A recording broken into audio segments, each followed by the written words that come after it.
Welcome to the pool of science students. आज का हमारा टॉपिक है एपिस्टेसिस। सबसे पहले एपिस्टेसिस की डेफिनेशन। तो किसी एक लोकस के ऊपर जो जीन या जीन पेयर मौजूद होता है उसका इफेक्ट इंटरफेयर करता है, असर डालता है किसी भी दूसरे लोकस पे मौजूद जीन या जीन पेयर के इफेक्ट पर। यानी एक जीन जो कि क्रोमोसोम में किसी एक जगह पे मौजूद है वो दूसरी जगह पे मौजूद जीन के इफेक्ट के ऊपर असर डालता है, तो इसको हम बोलते हैं एपिस्टेसिस। यानी ये फिनोमिना क्या कहलाता है? एपिस्टेसिस कहलाता है। एपिस्टेसिस इसको डोमिनेंस के साथ आप कंफ्यूज नहीं कर सकते, बिकॉज ये बिल्कुल डिफरेंट चीज़ है और डोमिनेंस वो डिफरेंट कॉन्सेप्ट रखता है। तो थोड़ा सा डोमिनेंस के बारे में भी आप देख लें कि डोमिनेंस वो रिलेशनशिप होता है अलील्स के दरमियान में कि सेम जीन्स वो सेम लोकस के ऊपर पाई जाती हैं। यानी एक ही जगह पे जीन्स पाए जाते हैं और आपस में वो रिलेशनशिप रखते हैं, तो इसको हम डोमिनेंस बोलते हैं। जबकि एपिस्टेसिस बिल्कुल इसके डिफरेंट है। यानी जीन्स वो डिफरेंट लोकाई में पाए जाएंगे, डिफरेंट लोकस में पाए जाएंगे और आपस में इंट्रैक्शन करेंगे। इसको हम बोलते हैं एपिस्टेसिस। लोकस कहते हैं हम the position of A gene in A chromosome, यानी क्रोमोसोम में जीन की पोजीशन को हम लोकाई या लोकस कहते हैं। स्टूडेंट्स, आज का हमारा टॉपिक है प्लियोट्रॉपी।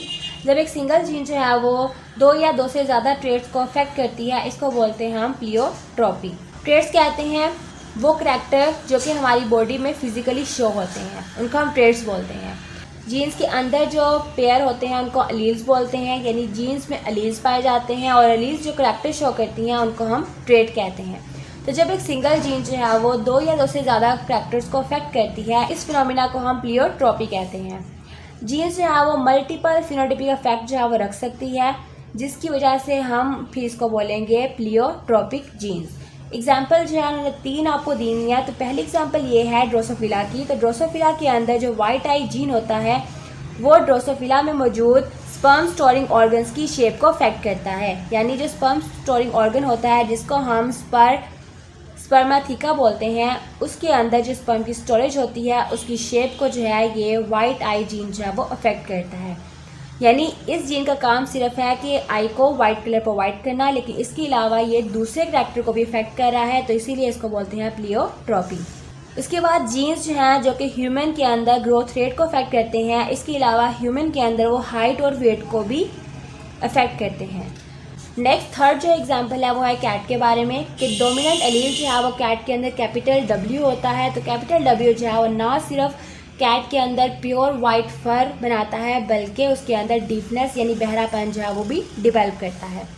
अगर हम बात करें नॉर्मल पिगमेंटेड कैट्स की, जिनको हम होमोजाइगस कैट भी बोलते हैं, जिनके अंदर जो अलील्स होती हैं वो स्मॉल w होती हैं, तो उनके अंदर जो मिलानोसाइट सेल्स होते हैं, मिलानोसाइट्स ये पिगमेंटेड सेल्स हैं जिनसे पिगमेंट डिवेल्प होता है।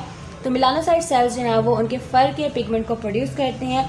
इसके अलावा ये पिगमेंट प्रोड्यूस करने के अलावा जो कैट का इनर एयर होता है उसके अंदर जो हेयर सेल्स होते हैं, हेयर सेल्स के साथ भी ये कंट्रीब्यूट करते हैं। हेयर सेल्स को वो एक्टिवेट करते हैं ताकि कैट वो साउंड को वो इजीली सेंस कर सके, क्लियरली वो साउंड को पहचान सके। तो ये था हमारा आज का टॉपिक प्लियोट्रॉपी।